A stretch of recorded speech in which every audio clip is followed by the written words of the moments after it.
Hey everyone, welcome to the 6th edition of Theo Reviews PMQs. This being the PMQs of the 9th of February.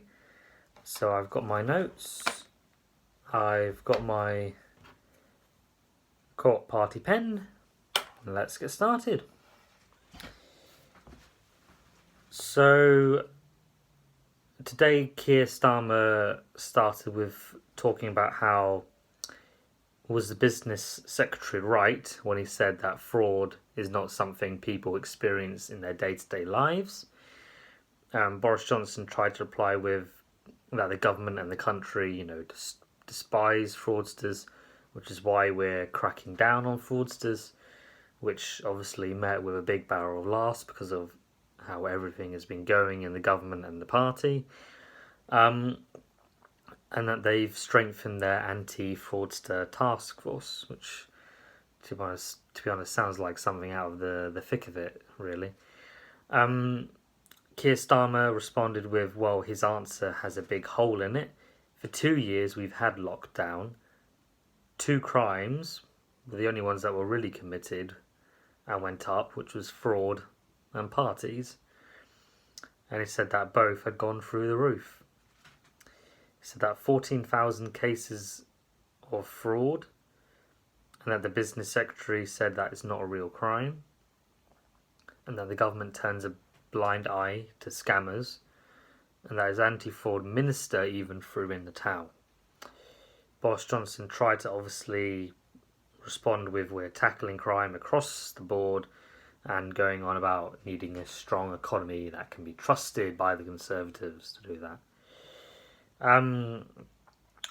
Keir Starmer then reiterated his point, saying that his anti-fraud minister literally quit, saying that the government just fails on dealing with fraud, and that the PM has been distracted for a few weeks, obviously because of the constant scandals in the government and the always looming over possibility of a leadership election, and that households now have up to 19 billion of energy bills, and that there's now a con from the government on the point of a loan, saying that it's a discount. Boris Johnson tried to say our plan is smarter, and it's really not. Basically, the government is saying that here's a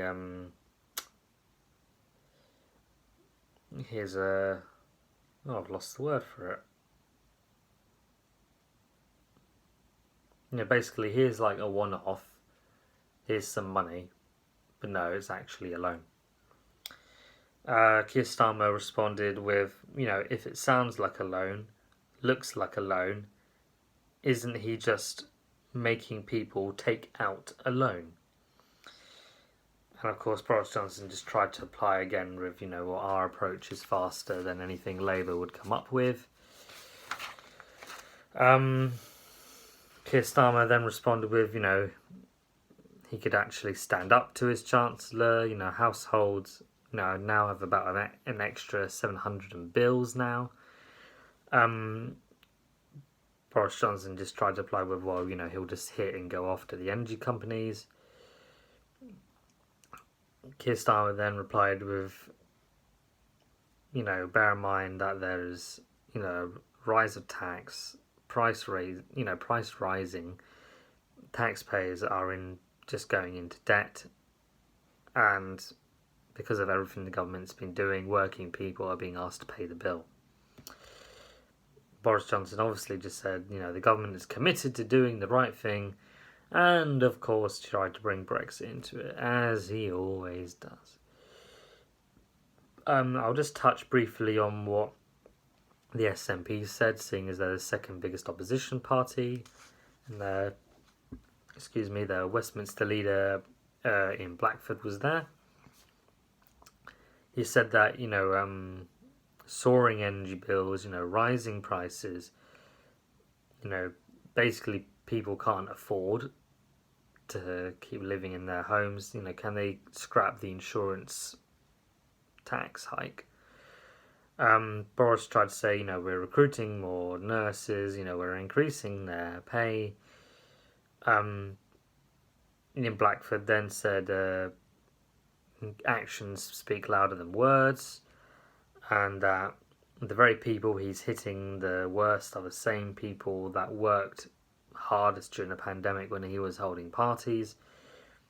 And Boris Johnson just saying we back them all the way. Now, personally, my opinion, a lot of this PMQs was just blustering and trying to bring up other points to make Boris Johnson look good. Hopefully, soon after local elections, Boris Johnson will be out. And as much as I want a Labour government, I think we also need a competent Prime Minister, because far too many people are dying as a consequence.